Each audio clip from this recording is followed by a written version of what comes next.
ताड़े कन्ना विच हमेशा ही फूका मारदा होवेगा कि तू पाप किया, तू पाप किया, तू परमेश्वर दे लागे नहीं जा सकदा। But tell him today from 1 John chapter 1 verse 7 to 9, I confess my sin. Jesus washed me. I am going to my God. आपके कानों में गूंजने वाले शैतान से आप बोले, हाँ मैंने पाप किया, लेकिन पहले यूहन्ना पहला अध्याय और 7 के 9 से जैसे लिखा है, मैंने अपने पापों को मान लिया है और उसने अपने खून के द्वारा मुझे शुद्ध कर दिया, इसलिए तू अब मुझे मेरे परमेश्वर के नजदीक जाने से रोक नहीं सकता।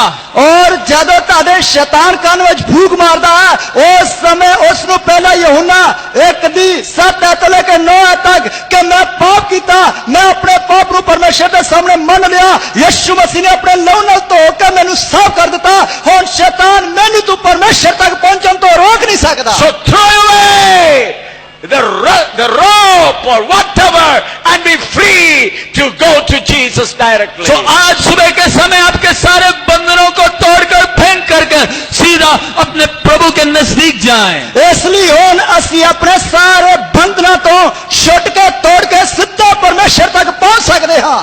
Jesus washes your sin even today. प्रभु यीशु मसीह आज भी आपके पापों से धोकर शुद्ध करता है। प्रभु यीशु मसीह आज भी तानू ताड़े पापां तो धो के शुद्ध करता है। Now what he has done, the fourth thing.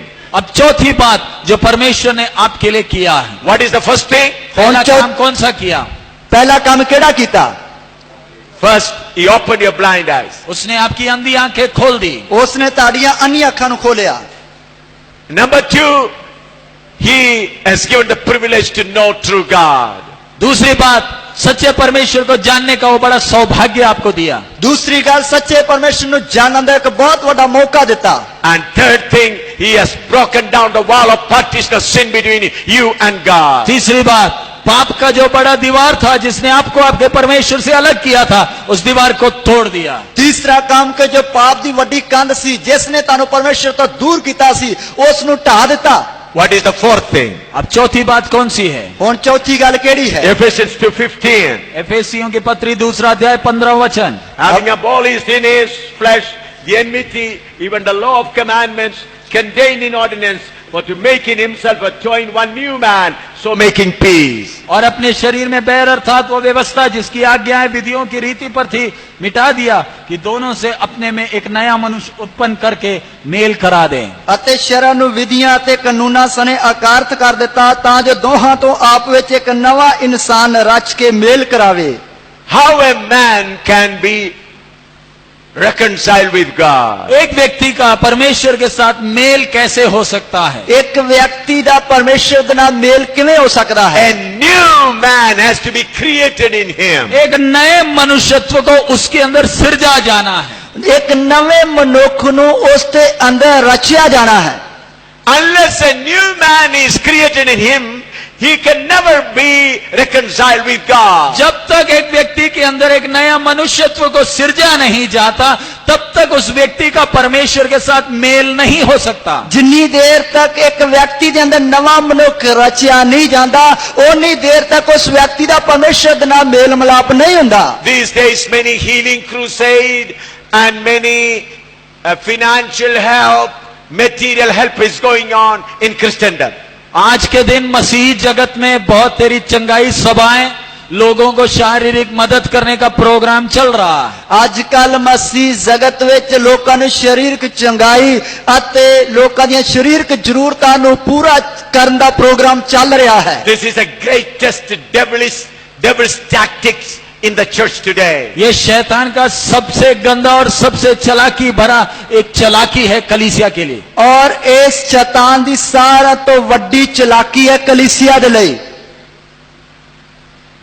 So that people may stop preaching the true word of God, and so that no new man may not be created in human being. ताकि प्रभु के दास लोग परमेश्वर का सच्चा वचन प्रचार करके लोगों के अंदर नया मनुष्यत्व तो पैदा ना हो, इसलिए उनके ध्यान को इससे हटाने के लिए उसने नए प्रोग्राम शुरू किए हैं, ताकि जो प्रभु दे सेवक लोग है वो सच्चे वचन का प्रचार करके लोगों के अंदर एक नवा इंसान ਨਾ ਰਚ ਸਕਣ, ਇਸ ਲਈ ਉਹਨਾਂ ਨੂੰ ਇਹਨਾਂ ਧੰਦਿਆਂ ਦੇ ਵਿੱਚ ਫਸਾਇਆ ਹੋਇਆ ਹੈ।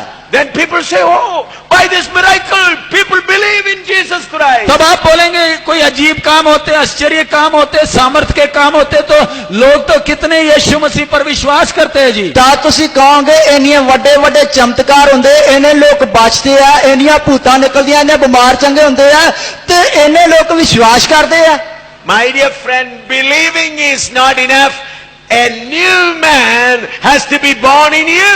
प्यारे मित्र, विश्वास करना काफी नहीं, आपके अंदर एक नए मनुष्यत्व को सिरजा जाना है। ਪਿਆਰੇ ਦੋਸਤੋ, ਵਿਸ਼ਵਾਸ ਕਰਨਾ ਹੀ ਕਾਫੀ ਨਹੀਂ, ਸਗੋਂ ਕਿ ਤੁਹਾਡੇ ਅੰਦਰ ਇੱਕ ਨਵਾਂ ਇਨਸਾਨ ਰਚਿਆ ਜਾਣਾ ਹੈ। That's why Jesus Christ said in John 3, chapter 3, verse 3 to 6, इसलिए प्रभु यीशु मसीह ने यूहन्ना रचित सुसमाचार 3 अध्याय 3 से 6 में कहा है, ਇਸ ਲਈ ਪ੍ਰਭੂ ਯਿਸੂ ਮਸੀਹ ਨੇ ਯਹੂਨਾ ਦੀ ਇੰਜੀਲ 3 ਦੀ 3 ਐਤ ਤੋਂ ਲੈ ਕੇ 6 ਐਤ ਤੱਕ ਆਖਿਆ ਹੈ, unless a man be born again, he cannot see the kingdom of God. जब तक एक मनुष्य नए रूप से जन्म ना ले तब तक वो परमेश्वर के राज्य को देख नहीं सकता। ਜਦ ਤੱਕ ਇੱਕ ਮਨੁੱਖ ਨਵੇਂ ਸਿਰੇ ਤੋਂ ਨਾ ਜੰਮੇ, ਉਹ ਪਰਮੇਸ਼ਰ ਦੇ ਰਾਜ ਨੂੰ ਵੇਖ ਨਹੀਂ ਸਕਦਾ। Unless a man is born of water and the word, he cannot enter into the kingdom of जब God. तक एक व्यक्ति परमेश्वर के जल और आत्मा के द्वारा जन्म नहीं लेता, वो परमेश्वर के राज्य के अंदर प्रवेश नहीं कर सकता। ਜਦ ਤੱਕ ਕੋਈ ਮਨੁੱਖ ਜਲ ਅਤੇ ਆਤਮਾ ਤੋਂ ਨਾ ਜੰਮੇ, ਉਹ ਪਰਮੇਸ਼ਰ ਦੇ ਰਾਜ ਵਿੱਚ ਵੜ ਨਹੀਂ ਸਕਦਾ। What is born of the flesh is flesh, what is born of the spirit is spirit. जो शरीर के द्वारा जन्मा है वो शारीरिक है, जो आत्मा के द्वारा जन्मा है वो आत्मिक है। ਉਹ ਜੋ ਸਰੀਰ ਦੇ ਦੁਆਰਾ ਜੰਮਿਆ ਉਹ ਸਰੀਰਕ ਹੈ, ਜੋ ਆਤਮਾ ਦੁਆਰਾ ਜੰਮਿਆ ਉਹ ਆਤਮਿਕ ਹੈ। I'll illustrate it like this. मैं वो घटना को इस तरह आपको समझाने का प्रयास करता हूं। ਮੈਂ ਉਸ ਘਟਨਾ ਨੂੰ ਸਮਝਾਉਣ ਦੇ ਲਈ ਇਸ ਤਰ੍ਹਾਂ ਦੀ ਕੋਸ਼ਿਸ਼